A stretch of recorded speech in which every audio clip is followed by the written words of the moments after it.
Hello everyone, कैसे हो आप सभी। तो आज से हम स्टार्ट करेंगे क्लास 10th की साइंस, जिसमें हम पढ़ेंगे हमारा सबसे पहला चैप्टर जो कि है लाइफ प्रोसेस। आज से हम अपनी पहली स्टडी क्लास स्टार्ट करते हैं। होप सो आप सभी इंजॉय करोगे। बिल्कुल लिटिल पार्ट्स में हम सारी चीज़ों को कवर करेंगे। तो अपनी एनसीईआरटी की साइंस की बुक खोल के बैठ जाओ सभी और चलो स्टडी स्टार्ट करते हैं। होप सो आप सबको अच्छा लगेगा और सारे डाउट्स आपके क्लियर भी हो जाएंगे और धीरे धीरे आपको सारी चीज़ें समझ भी आती चली जाएंगी। जितना हो सके भाई हमारे स्टडी लेक्चर्स को शेयर करना, जिससे मुझे भी थोड़ा मोटिवेशन मिले और मैं आगे और अच्छे से पढ़ा पाऊँ।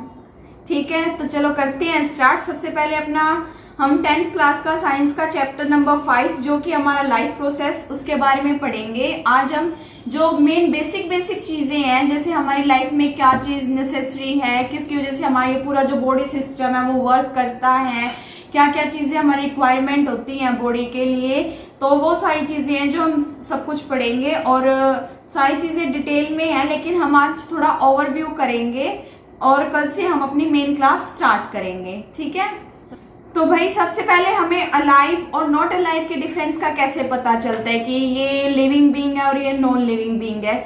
जैसे कि भाई एक भागता हुआ डॉग, एक जुगाली करती हुई काऊ। जैसे आपने कभी देखा होगा कि भाई जो गाय भैंस होती हैं वो अपने फ्री टाइम में अक्सर जुगाली करती रहती है। उनके मुंह से सलाइवा प्रोड्यूस होता है। वो क्या करती है, जो वो फूड होता है वो स्टोर करके रखती है और जब उनको भूख लगती है वो तब उस टाइम पे उसको जुगाली करती है, जिससे भाई उनकी जो भूख है वो शांत हो जाए। इसीलिए एक तेज चिल्लाता हुआ आदमी, या हम किस चीज को कंसिडर करेंगे कि एक लिविंग बीइंग है। अलाइव की मेन कैरेक्टरिस्टिक्स क्या हैं, कि क्या चीजें अलाइव हैं अकॉर्डिंग टू यू। आप कमेंट में जरूर बताना कि क्या होती है अलाइव की कैरेक्टरिस्टिक्स। तो अलाइव की कैरेक्टरिस्टिक्स होती है जो हम मेनली प्लांट और ह्यूमन बीइंग दोनों में देखते हैं। वो होती हैं ग्रोथ, ब्रीदिंग और maintenance. These are the characteristics that we see in the living organisms. Mainly जो हम जैसे लीव्स में देखते हैं प्लांट्स के अंदर, कई प्लांट्स ऐसे भी होते हैं जो ग्रोथ नहीं करते लेकिन वो फिर भी लिविंग बीइंग होते हैं। ह्यूमंस में भी बहुत से हमारे पास एग्जांपल्स ऐसे हैं जो ग्रोथ नहीं कर पाते by hormonal disbalance, that's why, लेकिन वो फिर भी लिविंग बीइंग होते हैं। तो इसीलिए Then the next is why are molecular movements needed for life? Molecular movements क्यों जरूरी है हमारी लाइफ के अंदर। मोलिकुलर मूवमेंट्स जो चलती रहती हैं एक सीक्वेंस के according. Basically we have seen in earlier classes that living organisms are well organized structures. They can have tissues have cells have smaller components in them. तो हमारा जो मेनली लिविंग ऑर्गेनिज्म का कंपोनेंट है वो एक well organise structure है, जिसमें tissues होते हैं, टिश्यूज से फिर सेल्स बनते हैं, सेल से और स्मॉलर ऑर्गेनाइज्ड कंपोनेंट्स बनते हैं, सेल से मेनली हमारे ऑर्गन्स बनते हैं और ऑर्गन से हमारा बॉडी सिस्टम बनता है, जिसे ऑर्गन सिस्टम कहते हैं हम, जिससे हमारा ये जो बॉडी है वो वर्क करती है। सो If order breaks down, the organism will no longer be alive. अगर ये ऑर्डर टूट जाएगा, मान लो अगर टिश्यू से सेल नहीं बनेगा, सेल से ऑर्गन्स नहीं बनेंगे, तो हमारी बॉडी वर्क कैसे करेगी। हमारी बॉडी वर्क तो नहीं करेगी। अगर टिश्यू नहीं होगा तो सेल्स नहीं होंगे, सेल्स नहीं होंगे तो ऑर्गन्स नहीं बनेंगे, तो हम कैसे काम करेंगे। मान लो हमारी स्किन का कुछ हिस्सा जल जाता है या कुछ हो जाता है, वो रिकवर किस वजह से होता है, क्योंकि हमारे जो ऑर्गन्स हैं वो एक्टिव फॉर्म में है। इसीलिए अगर वो एक्टिव फॉर्म में नहीं होंगे तो हम तो डेड हो जाएंगे। अगर ये सारी चीजें ऑर्गेनाइजली वर्क नहीं करेंगी तो हम ज्यादा दिनों तक हम अलाइव नहीं रह सकते हैं। तो मेन हमारी ये चीज होती है लाइफ प्रोसेस क्या है, क्या किसे कहते हैं, what is life process. The maintenance functions of living organism must go on even when they are not doing anything particular, even when we are just sitting in class, even if we are just asleep, this maintenance job has to go on. यही सारी चीजें हैं कि भाई अगर हम life process हम किसे कहते हैं, अगर हम सोते हुए हो, अपना काम करते हुए या कुछ भी करते हुए हो, लेकिन एक पर्टिकुलर सीक्वेंस में चले हर चीज, हम उसे लाइफ प्रोसेस कहते हैं। ठीक है, और हमारे फिर उसके बाद इसमें दूसरे क्या चीज कंपोनेंट्स आती हैं। एक हमारा दूसरा आता है न्यूट्रिशन, जो हमारे लाइफ प्रोसेस में सबसे ज्यादा नेसेसरी है। अगर न्यूट्रिशन नहीं होगा तो हमारी बॉडी वर्क कैसे करेगी। न्यूट्रिशन बहुत जरूरी है, जिसकी वजह से हम वॉक कर सकते हैं, बोल सकते हैं, हमारी स्ट्रेंथ बढ़ती है हमारी बॉडी की, हमारा मसल मास इंक्रीज होता है। तो इसीलिए न्यूट्रिशन बहुत ज़्यादा ज़रूरी है। न्यूट्रिशन हमारा 2 टाइप का होता है, ऑटोट्रोपिक न्यूट्रिशन और the second one is heterotrophic nutrition.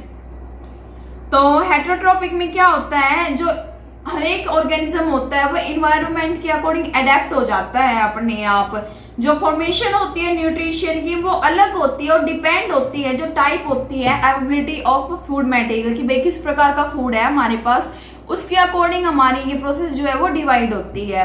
बाकी हम सारी चीजें डिटेल में पढ़ेंगे, अभी हम ओवरव्यू कर रहे हैं इस क्लास का। ऑर्गेनिजम्स भाई कैसे अपना न्यूट्रिशन लेते हैं, अगला हम इस टॉपिक पे ये पढ़ेंगे कि किस तरीके से ऑर्गेनिजम्स यानी प्लांट्स हो गए या और ह्यूमन बींग्स हो गए कैसे अपना न्यूट्रिशन कंटेन करते हैं, टेक करते हैं। 2 टाइप्स में न्यूट्रिशन इन ह्यूमन बींग्स में है ये और न्यूट्रिशन इन प्लांट्स में है। भाई ह्यूमन बींग में तो मेनली हम जो भी चीज हमारा एटीपी से होता है सब कुछ, जो एटीपी है हमारी वो एनर्जी की करेंसी है, फॉर्म ऑफ एनर्जी जो हमारी माइटोकॉन्ड्रिया से रिलीज होती है। माइटोकॉन्ड्रिया क्या, हमारा power house of the cell है जो हमारे सेल को एनर्जी प्रोवाइड करवाता है।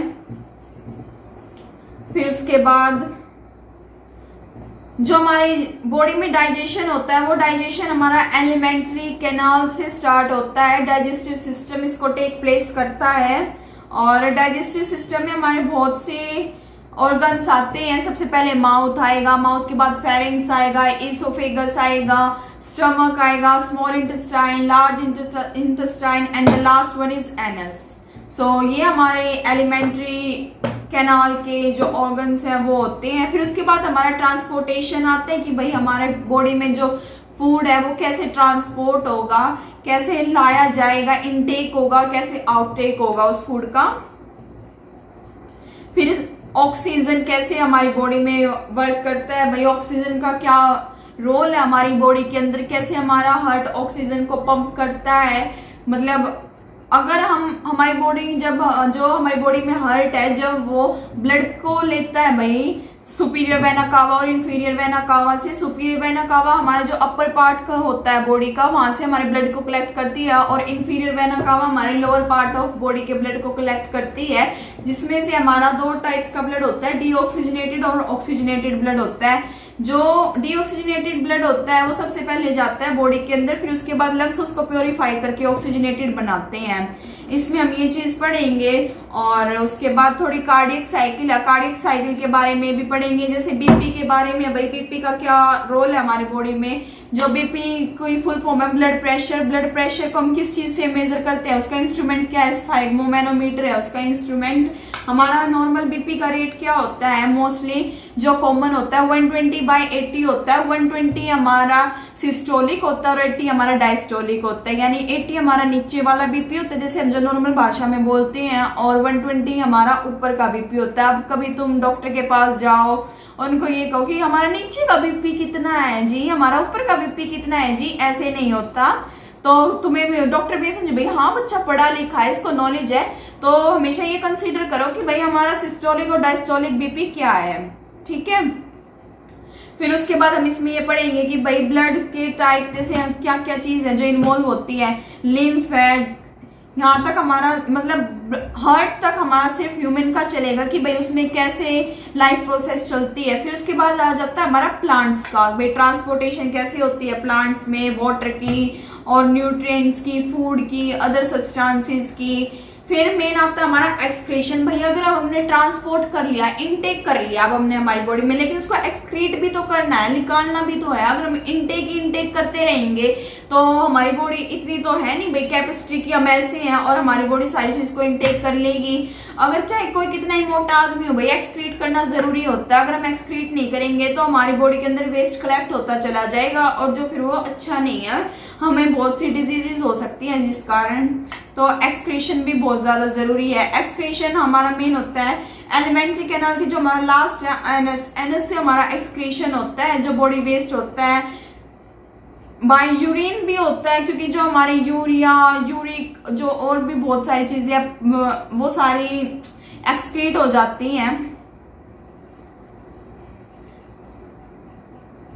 यही है बस मेन हमारा इस चैप्टर में, और कुछ नहीं है टोटल। मतलब ओवरव्यू इस चैप्टर का ये है कि हम इस चैप्टर में ये पढ़ेंगे कि लाइफ प्रोसेस कैसे वर्क करती है, न्यूट्रिशन कैसे हमारी बॉडी और प्लांट्स में उनको ग्रोथ के लिए हेल्प करते हैं न्यूट्रिशन। फिर उसके बाद हम ये पढ़ेंगे कि भाई इनकी ट्रांसपोर्टेशन कैसे होती है, हमारी बॉडी में न्यूट्रिशन कैसे आता है, कौन लेके आता है हमारी बॉडी के अंदर, और कैसे कैसे ये डिवाइड होता है बॉडी में। सेम यही चीज हम प्लांट्स में पढ़ेंगे कि भाई प्लांट्स में न्यूट्रिशन कैसे आता है और कौन उसे डिवाइड करता है। फिर उसके बाद हम पढ़ेंगे एक्सक्रीशन, जब कोई चीज आती है तो वो जाती भी है, तो भाई जितना हमें उसकी जरूरत होती है।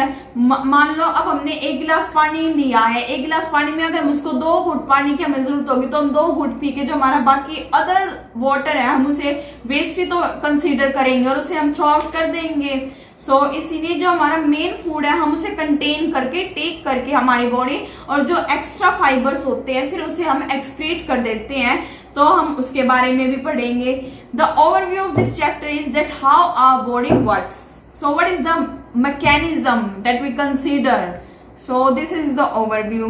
कल से हम क्लास स्टार्ट करेंगे, होप सो आप सभी जल्दी से जल्दी भाई आओ और क्लास को अटेंड करो। मेरी तो वही यही है, जहाँ तक होगा I will do my best, so आना, ठीक है। अगर आपको ये सेशन अच्छा लगे तो भाई इसको लाइक शेयर कमेंट कर देना, और इंग्लिश की क्लास भी होगी, so say to me all the best and to you all the best, ठीक है गाइज। ओके प्यारे बच्चों, मिलते हैं अब कल शाम ठीक 6 बजे। हमारी पहली क्लास होगी लाइफ प्रोसेस के बारे में, तो सभी बच्चे आना और अटेंड करना, ज्यादा से ज्यादा आना ताकि मेरे को भी मोटिवेशन मिले। Okay class, bye bye, see you.